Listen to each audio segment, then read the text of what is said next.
Hello all. మీకు ప్రతి నెల జీతం వస్తుంది, కానీ నెల చివరికి బ్యాంక్ బ్యాలెన్స్ మాత్రం జీరోకి దగ్గరగా ఉంటుంది. ఎంత సంపాదించినా డబ్బు మిగలడం లేదని అనిపిస్తుందా? అయితే ఈరోజు నేను చెప్పబోయి 3:3:3 మనీ సేవింగ్ రూల్ మీ ఆర్థిక జీవితాన్ని పూర్తిగా మార్చేయగలదు. ఈ రూల్ను విద్యార్థులు, ఉద్యోగులు, బిజినెస్ చేసేవారు ఎవ్వరైనా చాలా సులభంగా ఫాలో అవ్వచ్చు. చివరి వరకు చూడండి, ఎందుకంటే ఒక నిజమైన ఉదాహరణతో కూడా నేను మీకు వివరించబోతున్నాను. అందరికీ నమస్కారం. మన ఛానల్కు స్వాగతం. ఈ ఛానల్లో డబ్బు ఆదా చేయడం, పెట్టుబడులు, ఫైనాన్షియల్ ప్లానింగ్ మరియు మంచి ఆర్థిక అలవాట్ల గురించి సులభమైన భాషలో వీడియోలు తీసుకొస్తుంటాను. ఇలాంటి వీడియోలు మీకు ఉపయోగపడితే ఇప్పుడే లైక్ చేసి ఛానల్ను సబ్స్క్రైబ్ చేయండి. 3:3:3 రూల్ అంటే ఏమిటి? ఈ రూల్ చాలా సింపుల్. మీరు ప్రతి నెల ఎంత డబ్బు సేవ్ చేసినా ఆ సేవింగ్ మొత్తాన్ని కూడా సమాన భాగాలుగా విభజించాలి. మొదటి భాగం ఎమర్జెన్సీ ఫండ్, అనుకోకుండా వచ్చే మెడికల్ ఖర్చులు, ఉద్యోగం కోల్పోవడం లేదా ఇంట్లో ఏదైనా అత్యవసర పరిస్థితి వచ్చినప్పుడు ఉపయోగించడానికి ఈ డబ్బుని ఉంచాలి. ఈ డబ్బును షాపింగ్ లేదా ట్రిప్స్ కోసం ఎప్పుడూ ఉపయోగించకూడదు. రెండవ భాగంలో ఇన్వెస్ట్మెంట్స్ గురించి చెప్తాను. ఈ డబ్బును మీ భవిష్యత్ కోసం పెట్టుబడిగా పెట్టాలి. ఉదాహరణకు ఎస్ఐపిలు, మ్యూచువల్ ఫండ్స్ లేదా మీకు సరిపోయే ఇతర దీర్ఘకాలిక పెట్టుబడుల్లో పెట్టవచ్చు. డబ్బు మీకోసం పనిచేయాలంటే ఈ భాగం చాలా ముఖ్యం.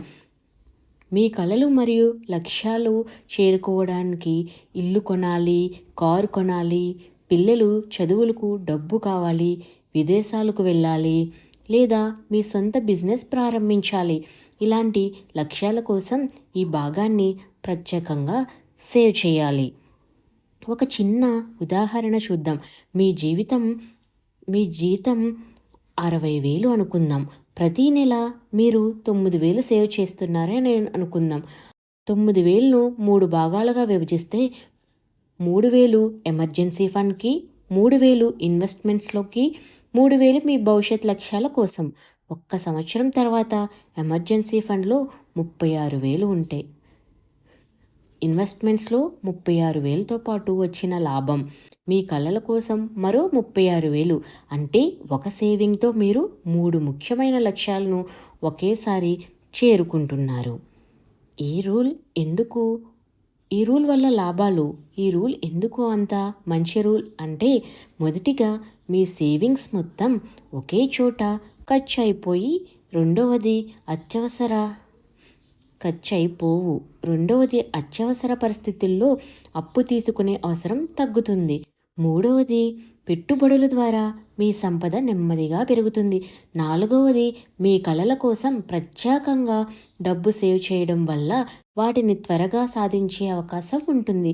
అన్నిటికంటే ముఖ్యంగా ఈ రూల్ మీలో ఆర్థిక క్రమశిక్షణ పెంచుతుంది. ఈ నెల నుంచి ఒక చిన్న నిర్ణయం తీసుకోండి. మీరు 9,000 సేవ్ చేసినా, 9,900 సేవ్ చేసిన ఈ మొత్తాన్ని 3 సమాన భాగాలుగా విభజించి 3:3:3 రూల్ను ప్రారంభించండి. చిన్న అలవాట్లు పెద్ద భవిష్యత్తును నిర్మిస్తాయి. మీరు ఎంతో కాలంగా సేవ్ చేయాలనుకుంటున్నా, లేకపోతే ఏదైనా కొనాలనుకుంటున్నా, మీరు ఇంకా మీ భవిష్యత్ బాగుండడం కోసం సేవ్ చేసుకోవాలనుకున్న దాన్ని ఇంకా ప్రారంభించకపోతే, రేపు చేద్దాం, ఎల్లుండి చేద్దాం, జనవరి 1 నుంచి చేద్దాం, నా బర్త్డే రోజు నుంచి చేద్దాం, ఇట్లాంటివన్నీ పెట్టుకోకుండా మీరు మీ శాలరీ ఎప్పుడు వస్తే అప్పటి నుంచి స్టార్ట్ చేయండి. ఎందుకంటే రేపు రేపు రేపు అనుకుంటే సంవత్సరాలు అయిపోతే కానీ మనం ఇంప్లిమెంటేషన్ అనేది చేయలేం. సో ఎంత వీలైతే అంత త్వరగా మీరు స్టార్ట్ చేసేయండి. ఎందుకంటే దానివల్ల మీకు బెనిఫిట్సే కానీ ఎలాంటి లాస్ అనేది ఉండదు. ఒకరి దగ్గర మనం సహాయం పొందవలసిన అవసరం రాదు. ఈ వీడియో మీకు ఉపయోగపడితే ఒక లైక్ చేయండి, మీ స్నేహితులతో షేర్ చేయండి. ఇంకా ఇలాంటి ఫైనాన్స్ వీడియోల కోసం మా ఛానల్ను సబ్స్క్రైబ్ చేయడం మర్చిపోవద్దు. ధన్యవాదాలు. మళ్ళీ మరో ఉపయోగకరమైన వీడియోతో కలుద్దాం. Thank you for watching.